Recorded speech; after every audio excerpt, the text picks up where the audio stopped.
Кыргызстанда акыркы жылдары ар бир 4-чү бала никесиз жарык дүйнөгө келет экен. Бул тууралуу Улуттук статистикалык комитети билдирди. Алардын айтымында 2013-жылдан 2017 жылга чейин атайын иликтөө кылышкан жыйынтыгында 2014 жылы дээрлик 42 000 бала никесиз төрөлсө, 2017 жылы 36 000 бала никесиз жарык дүйнөгө келген.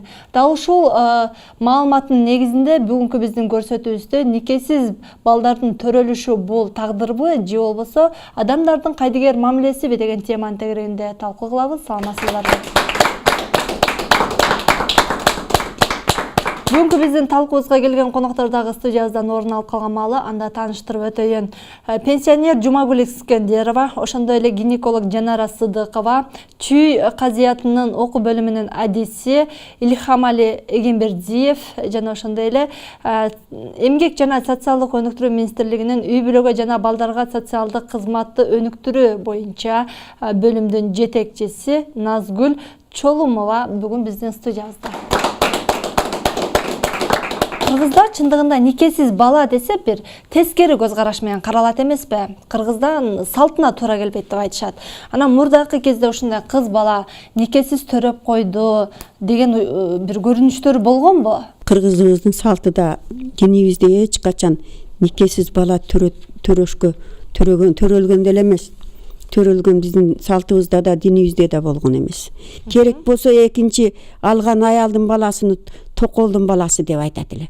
Айланайын, мени токолдун баласындай кылып кошуп койчу деп сүйлөчү кеде.